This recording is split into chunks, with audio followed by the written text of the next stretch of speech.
Bom dia. Vou para aquele jeito, né, de falar certas coisas que às vezes são um pouco mais difíceis, mas como a gente começa a repetir alguma coisa várias vezes para várias pessoas, então é melhor vou fazer um vídeo só para todo mundo, né? Para todos que querem escutar, né? Quem tem ouvidos que ouça, quem tem, né, olhos que veja, já dizia Jesus. Nós seguimos o que o mestre fala, da sua palavra, seu ensinamento, o jeito que ele fala, a coisa toda. E tem muita gente que acha que segue também, tá? E acho que vão ter uma surpresa no final da história, né? Não segue. Já dei spoiler, pronto, não segue. Como assim, né? Jesus, lá em Mateus 6, 30, uma coisa assim, 31, por ali, ele fala depois da, do, do, do, da fala dele, dizendo que, no fundo, nós temos que seguir a Deus, confiar nele e fazer o que ele pede, aquele negócio todo, não se preocupar tanto. No final ele fala assim, e que os dias são maus. O que quer dizer isso? Aí pegamos o texto, outro dia, dei de cara com essa frase de novo, lá em Efésios 5, uma coisa assim. No final do texto diz assim, e os dias são maus. O que quer dizer isso? Os dias são maus. Tem muita gente que vai pegar isso aí e falar assim, o sistema é ruim. E a coisa é ruim. Não, os dias são maus. O que Jesus está explicando é que os dias são de batalha. Que os dias são difíceis. Que nós temos que lutar para permanecer certos. Lutar contra a nossa carne, contra os nossos desejos, contra as coisas do mundo, contra tudo que acontece e permanecermos fiel a Deus. E isso tudo é mal, né? Isso tudo que vem contra nós é o mal, para nos desviar do nosso caminho, desviar de Deus, desviar da companhia de Deus. Quantas vezes o Senhor simplesmente fala para mim, parai, fala, parai, serenai tua alma, vem ficar um pouco comigo, né? E a gente tem uma dificuldade danada disso. Então, a primeira coisa que a gente descobre que é uma luta. Tem gente que acha que vai tudo na flauta, tudo é fácil, tudo acontece. Não. A providência divina acontece, mas para aqueles que estão na luta pela verdade, a luta pelo reino de Deus, a luta para mostrar a face amorosa de Deus e da justiça divina. Então, esse termo, quando ele se repete, a gente tem que entender que Jesus está pedindo a luta, meu filho, luta. Seja você o diferente, seja você autêntico, seja você o correto, seja você no caminho da santidade, né? Porque você vai lutar contra, não contra homem, não, contra pior do que só os homens, né? A vontade errada de muita gente, mas contra sistemas do mal, implantados pelo mal, né, que tentam te derrubar. Aí vem uma segunda consequência, né? Muitas das vezes nós caímos porque não lutamos o suficiente, não fomos duros o suficiente. Comecei a falar isso. Porque São Paulo fala uma coisa dessa, mais ou menos assim, que a gente não luta até chegar ao nosso próprio sangue. Ou seja, a gente vai até um certo ponto e o resto a gente deixa para lá. E São Paulo fala, não, nós temos que ir firmes, fortes. Não de qualquer jeito, não dão desculpas. Aliás, esse negócio da desculpa é muito interessante, né?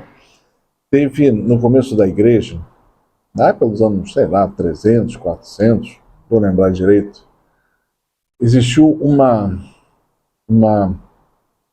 uma heresia chamada gnosticismo, que era mais ou menos dizendo assim: Deus é bom e o mundo é mau.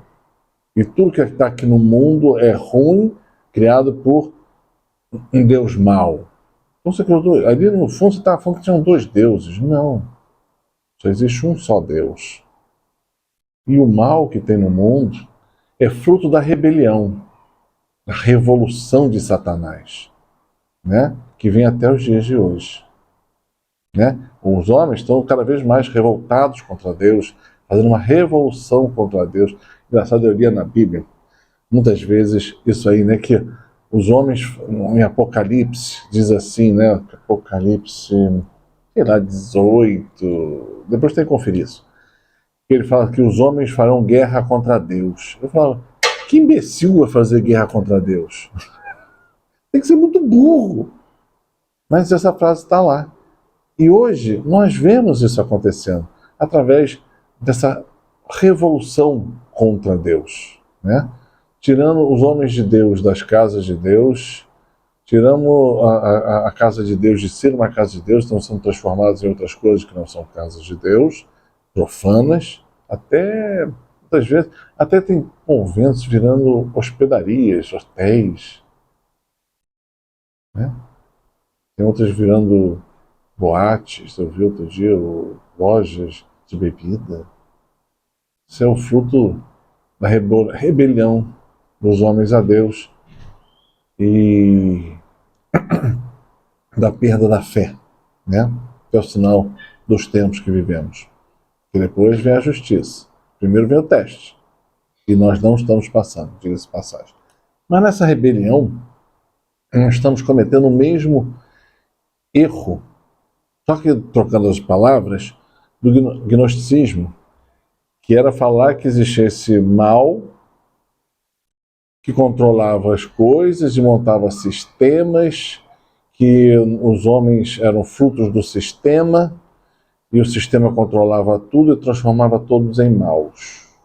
Então eu não tenho culpa nenhuma porque o sistema me levou ao mal. Tudo errado, cara. Isso aí vai para o inferno. Isso é uma teologia do inferno. Tá? A teologia de Deus não é nada disso. Né? São Francisco olhava para a criação e via a mão de Deus. Todas as coisas ele via a mão de Deus. Por quê? Quando a gente olha para a criação, a gente vê a mão criadora de Deus que tudo fez nesta terra para os homens. Deus, quando criou a terra para os homens, é para fazer aqui um segundo céu. Mas o pecado, o erro dos nossos pais destruiu toda aquele plano de Deus e a terra virou uma confusão muito grande, porque o pecado provoca ondas de revolução e ondas de erro que vão pervertendo tudo, né? Que é combatido pelo próprio Deus através do seu Espírito e quando ele age nos homens e eles vão à santidade. E aí foi quando os homens santos, ou mulheres, tá? Pensa sempre nos dois quando se fala dessa forma, trazem de novo a criação original de Deus à Terra, os homens quando chegam à santidade. E nos dias de hoje, como é que a gente vê um pouquinho dessa heresia gnóstica?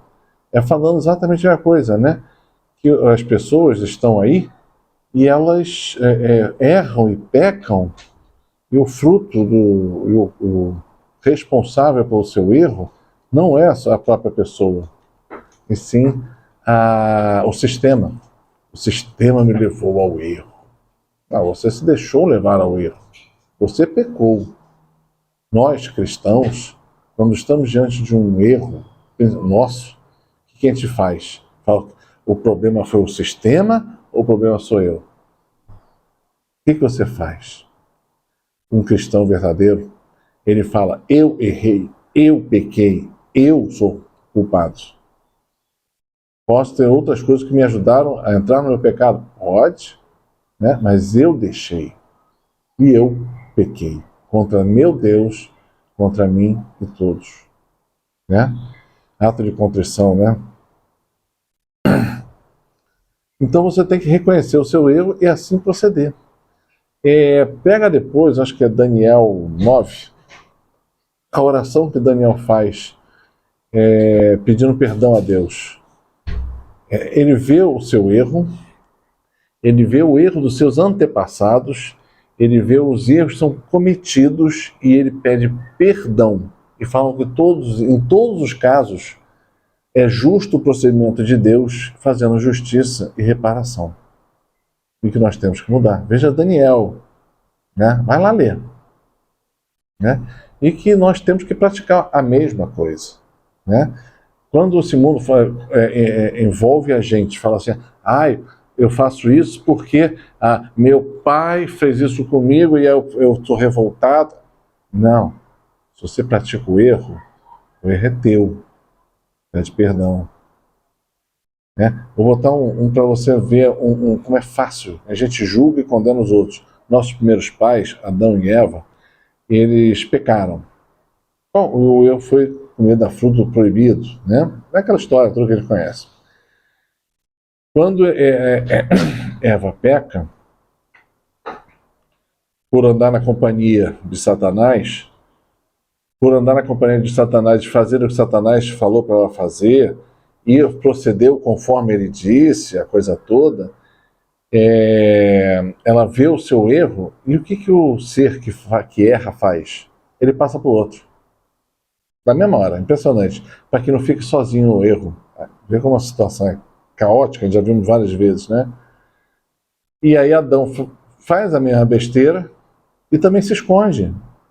Quando Deus passa para perguntar o que está acontecendo aí embaixo, cadê vocês? Deus sabia onde eu estava. Cadê vocês?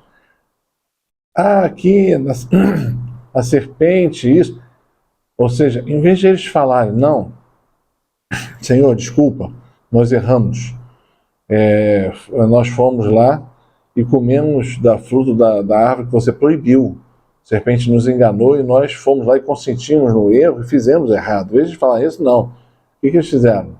Eva bota a culpa na serpente. Ela, não é com ela, né? E Adão fala assim, eu segui o que ela fez. Eu fui enganado. Ele sabia o erro que estava cometendo. Né? Isso é igual nos tempos de hoje. Né? Quando a gente fala o seguinte, eu não estou errado não, quem é errado está o sistema, e eu estou indo porque o sistema está errado, eu estou indo junto. Não. Esse tipo de raciocínio não será dado por Deus como uma permissão para você pecar. Muito pelo contrário. Vai se chamar a tua atenção que você não poderia ter agido assim. E, para este tipo de pensamento, não tem perdão.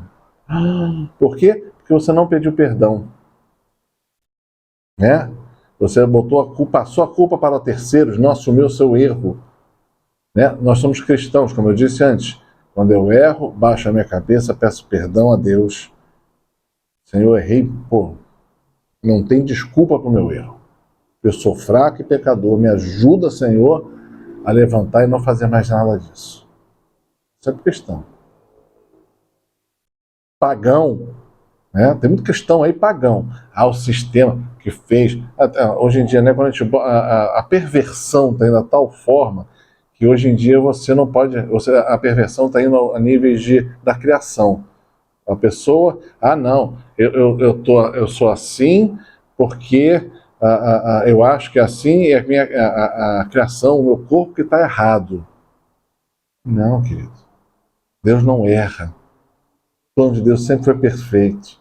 Lá em Gênesis, Deus fez tudo, quando tudo estava pronto, ele falou, é bom. E descansou no sétimo dia. Na hora que você fala que a tua criação, que o seu corpo é ruim, ou que você não se reconhece como a pessoa que você é, esse negócio de gênero e tal, você está dizendo para Deus que ele está errado. Onde você já escutou isso na Bíblia? No começo da Bíblia? Quando Satanás falou que o plano de Deus estava errado? Deu para ver? Né? Então é assim, é igualzinho. Então a perversão de tudo, de todas as coisas, está acontecendo nos dias de hoje. Né? É uma heresia gnóstica devidamente trocada, falando que o mundo é errado, a criação está errada, Deus é bom, mas tem uma criação errada e que eu vou corrigi-la mudando a criação, não aceitando o plano de Deus e não reconhecendo o meu erro, o meu pecado. Deu para ver para onde nós estamos indo? Esses são os tempos de hoje. Então, se você tem praticado esse tipo de erro, botando a culpa nos outros, pode correr, pode baixar a tua cabeça agora, pode pedir perdão a Deus, confessa teu pecado, vai lá no sacerdote, confessa teu erro, muda de vida, nunca mais pense assim. E olhe em volta, como Deus tem falado esses dias todos, agora que eu entendi por quê, para que eu fique vendo a criação de Deus, como ela é bela, como ela é perfeita. Vai num final de tarde, na beira da praia, dá uma olhada, fica lá parado, só escutando o mar bater, o vento bater, né? Aquela solzinho gostoso. Veja como a criação de Deus é perfeita. Ah, eu não moro numa praia. Se você mora no mato, né? Na área rural, não tem problema não. Vai para a varanda ou vai para uma área e fica observando a criação, as árvores. Também é muito lindo você subir no morro lá em cima e ficar olhando aquela imensidão da criação de Deus, aqueles morros, aquelas matas. Tudo isso foi a mão de Deus que fez perfeitamente para nós. Nós temos que reconhecer como Deus é bom. O mundo pode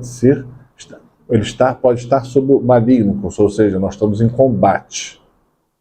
Mas Deus cria tudo perfeito e nos dá a chance de vencer o maligno em todas as coisas, no nosso combate pessoal e diário.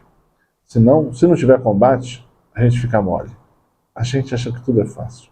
Deus sabe disso e por isso que nos chamou o combate, dando atenção a essa palavra. Tá bom? Paz e bem.